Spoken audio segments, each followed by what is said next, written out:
this video lecture we will talk about one of the important topic, that is about the transfer RNA.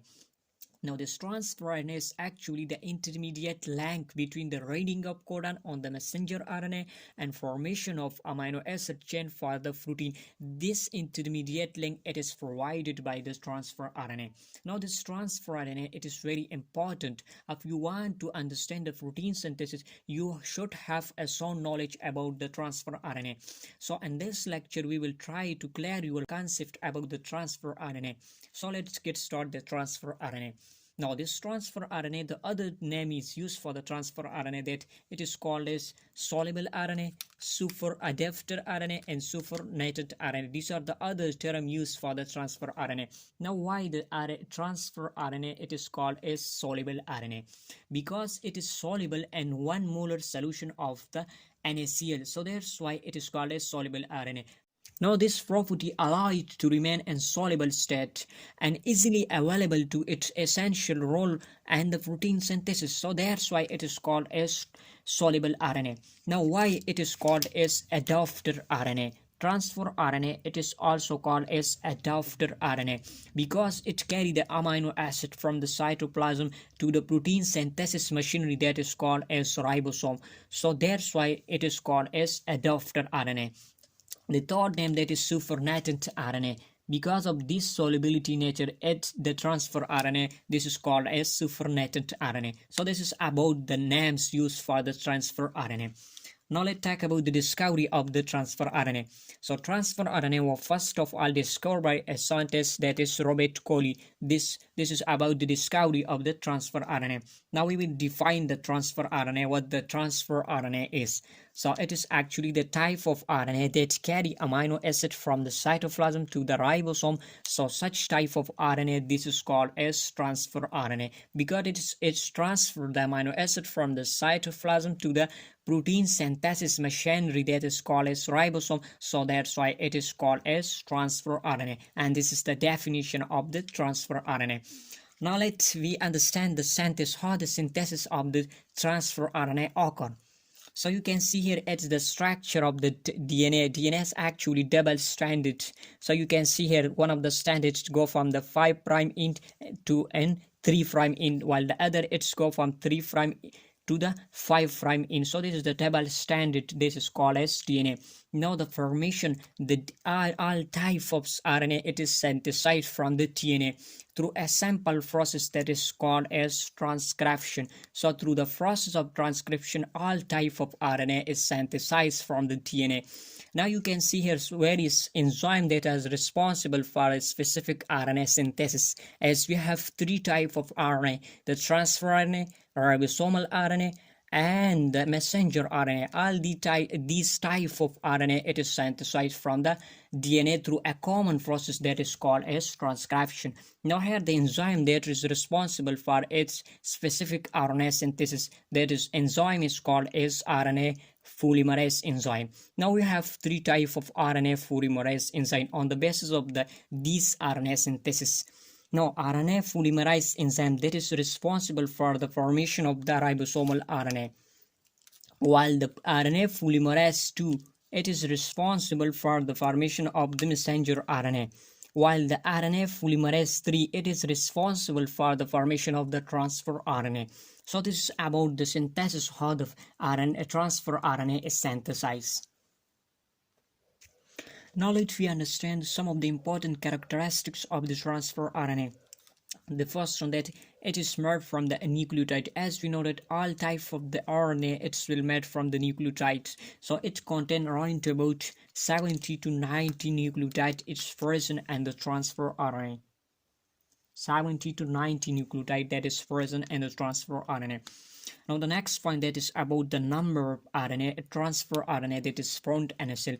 So there are 45 different types of the transfer RNA that is found in a single human cell. So here 45 different types of the transfer RNA that is present.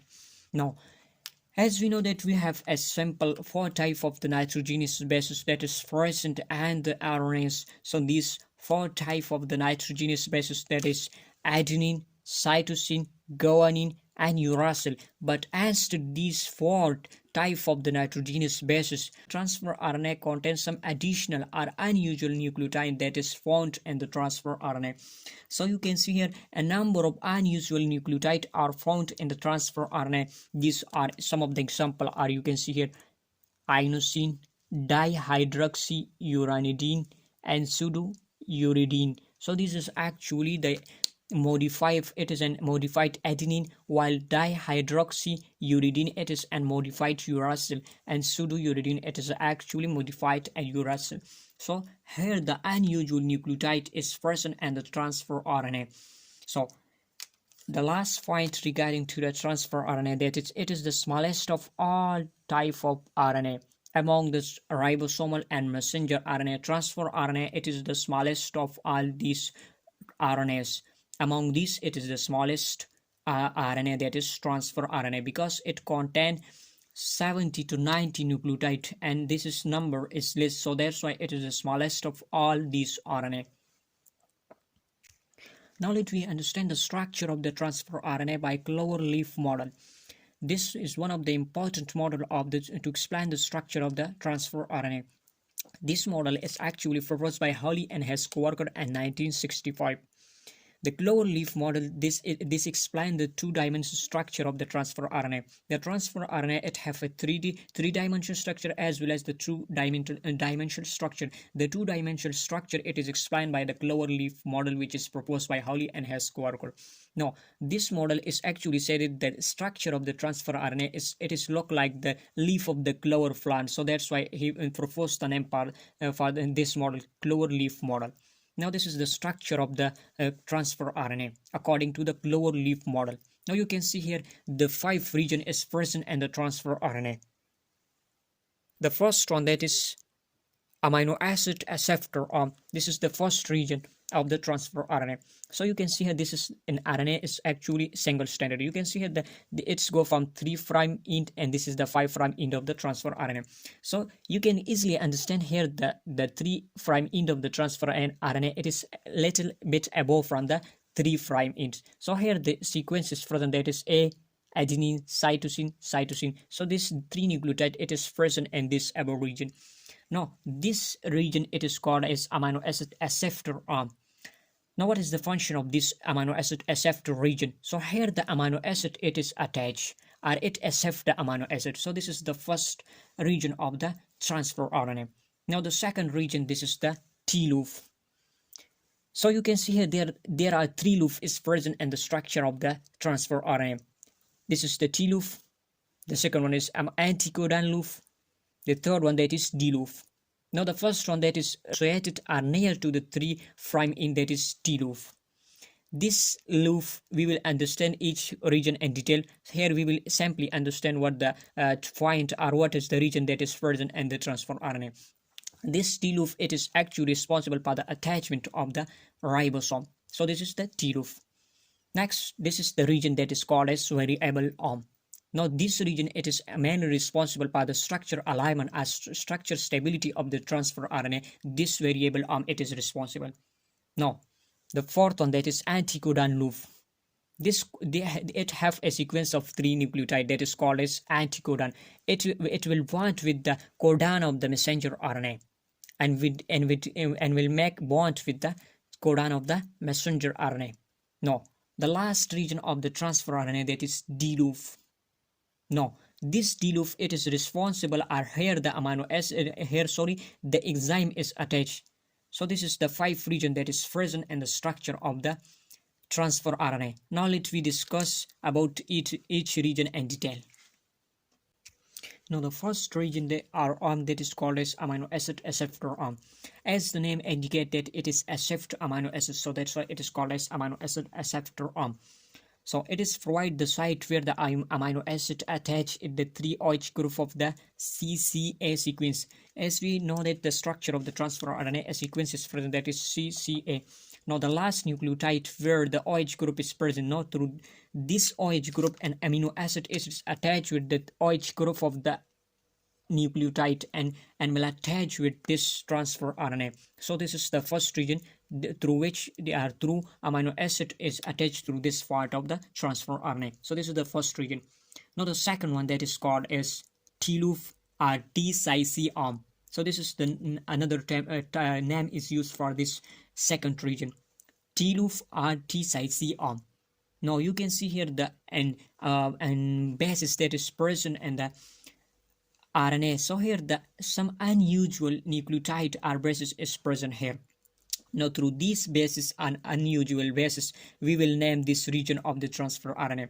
So you can see here the thymine, it is actually present and the DNA. But here in case of the transfer RNA, here the unusual nucleotide that is present. So here the thymine is present. So that's why it is called as an unusual nucleotide that is found here. So that's why it is called as T-loop.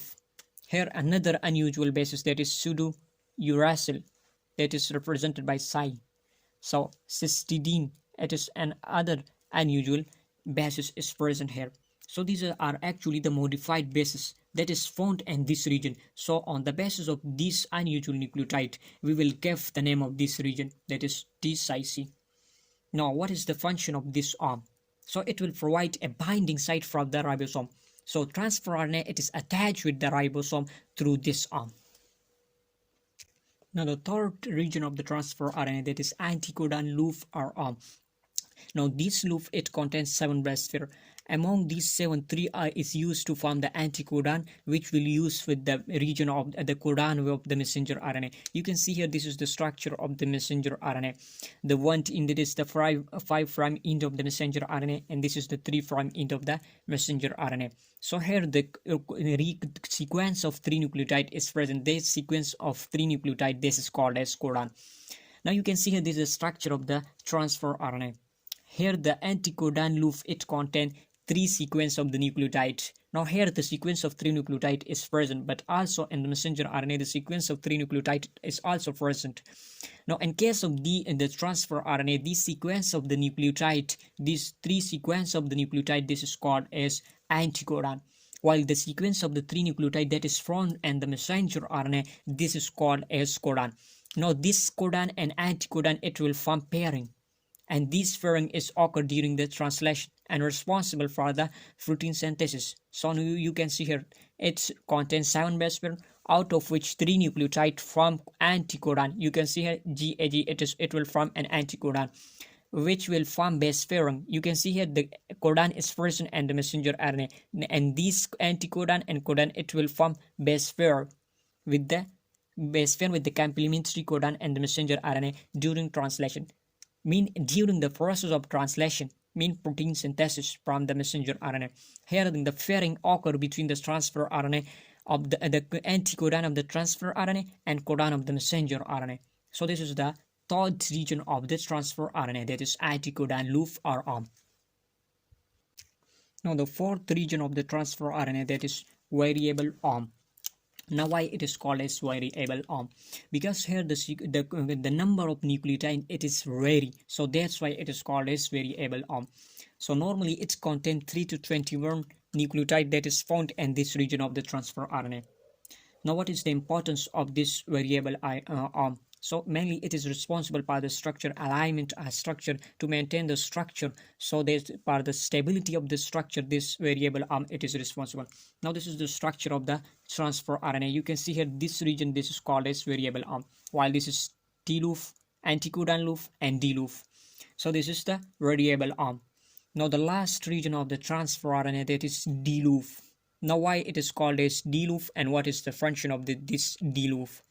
So you can see here there an unusual nucleotide, it is present in this region, that is called as dihydrouracil. It is an unusual nucleotide that is found in this region. So due to the presence of this unusual nucleotide, this region is called as D loop.